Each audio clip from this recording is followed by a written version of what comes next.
दोस्तों, एक सवाल जो सबसे ज़्यादा व्यूवर्स के द्वारा पूछा जाता है कि अगर हमारे खिलाफ कोई क्रिमिनल केस हो गया है तो उसका गवर्नमेंट जॉब पर क्या असर पड़ेगा। गवर्नमेंट जॉब की तैयारी कर रहे हैं तो क्या असर होगा, या ऑलरेडी गवर्नमेंट जॉब पे हैं तो उसका क्या असर पड़ेगा।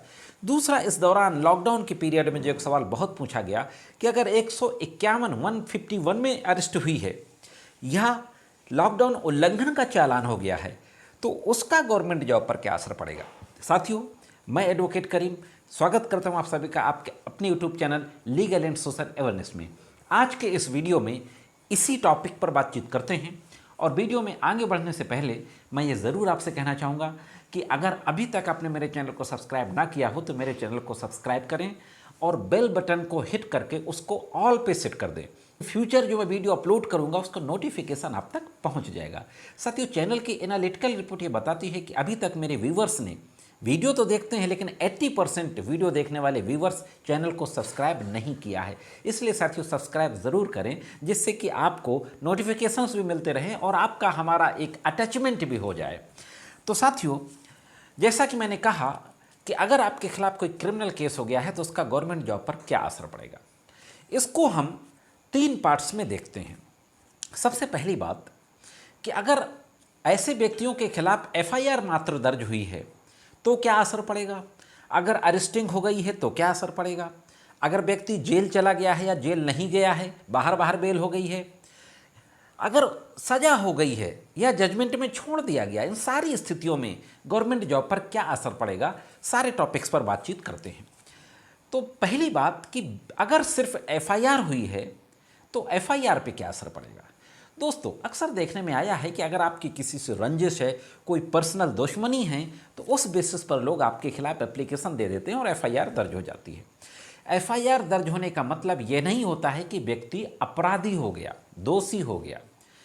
क्रिमिनल ज्यूरिस्प्रूडेंस है जो भारत में, वो ये कहती है, the principle of the criminal jurisprudence, कि जब तक किसी व्यक्ति को दोषी साबित न कर दिया जाए तब तक वह निर्दोष है। इसलिए चाहे आप जॉब की तैयारी कर रहे हों या आप जॉब में हों, एफआईआर दर्ज होने अकेले से आपके जॉब पर किसी भी तरीके का कोई असर नहीं पड़ेगा। एफआईआर दर्ज होने के बाद इन्वेस्टिगेशन चल रहा है, दौरान विवेचना अगर आप कोर्ट में सरेंडर करते हैं और कोर्ट आपको जेल नहीं भेजती और बार आपको बेल दे देती है तो भी आपको आपकी नौकरी पर कोई असर नहीं पड़ेगा। हो सकता है कुछ डिपार्टमेंट ऐसे हैं जहां अगर किसी ने कंप्लेन कर दी है, मसलन अगर 498A वगैरह का मामला है, मैट्रिमोनियल डिस्प्यूट है, तो हो सकता है आपकी वाइफ ने आपके ऑफिस में शिकायत कर दी हो कि इनके खिलाफ ये केसेस दर्ज हैं। तो उस स्थिति में आपका डिपार्टमेंट आपसे सूचना जरूर ले सकता है कि भाई आपके खिलाफ केस कौन सा है, क्यों हुआ, आप बताइए, तो आप उसका रिटन में एक रिप्लाई दे सकते हैं। लेकिन यदि ड्यूरिंग इन्वेस्टिगेशन पुलिस ने आपको अरेस्ट कर लिया है, अरेस्ट करने के बाद मजिस्ट्रेट के यहाँ पेश करने के बाद मजिस्ट्रेट ने बाहर बेल नहीं दी, जुडिशियल कस्टडी में आपको जेल भेज दिया और 24 आवर्स से ज़्यादा आप जेल में रहे आए, तो उस स्थिति में जिस ऑफिस में आप जॉब करते हैं वहाँ से आपको सस्पेंड किया जा सकता है। कुछ गवर्नमेंट डिपार्टमेंट ऐसे हैं जहाँ पर 48 आवर्स की डेडलाइन है, जैसे डिफेंस वगैरह। अगर 48 आवर्स आप जेल में रह गए तो आपको सस्पेंड कर दिया जाएगा।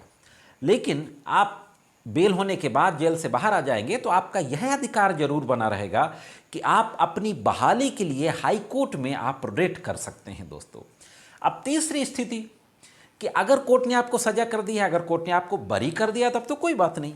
अगर कोर्ट ने कन्विक्शन कर दिया है तो सजा होने पर तो निश्चित रूप से सस्पेंड कर दिया जाएगा और हो सकता है कि आपको टर्मिनेट भी कर दिया जाए। दोस्तों, लेकिन उस स्थिति में भी अपील पर बाहर आने के बाद आपको बहाली का रास्ता का जो अधिकार है रिट फाइल करने का, वो बना हुआ है। आप बहाली के लिए दोबारा कोर्ट जा सकते हैं कि जब तक हमारी अपील पेंडिंग है हाई कोर्ट में तब तक हमें बहाल कर दिया जाए, ये अधिकार आपको बना रहेगा।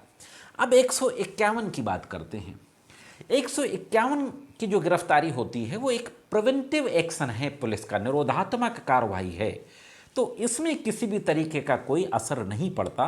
ये 6 महीने बाद ये केसेस अपने आप ख़त्म हो जाते हैं।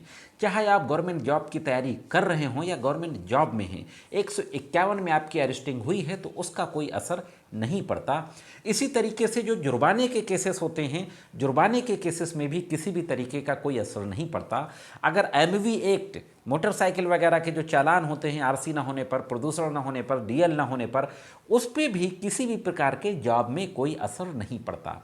अब एक सिचुएशन और है साथियों, वो सिचुएशन ये है कि अगर किसी व्यक्ति के खिलाफ मेंटेनेंस के मामले में उसने मेंटेनेंस का पैसा नहीं दिया और वाइफ ने रिकवरी की सूट फाइल कर दी, कोर्ट ने रिकवरी वारंट जारी कर दिया, उस रिकवरी वारंट के कंप्लायंस में अरेस्ट कर लिया गया और जेल भेज दिया गया, तो उस स्थिति में भी किसी भी जॉब पर कोई असर नहीं पड़ेगा, क्योंकि आपने कोई क्राइम नहीं किया है। मेंटेनेंस ना देना कोई क्राइम नहीं है, simple violation of the order of honourable court है। आज की वीडियो में सिर्फ इतना ही। जानकारी कैसे लगी कमेंट्स करके जरूर बताएं। मिलते हैं किसी अन्य वीडियो में कानून की कुछ अन्य जानकारियों के साथ। तब तक कानून की विभिन्न तरीके की जानकारियों के लिए देखते रहें और लीगल एंड सोशल अवेयरनेस।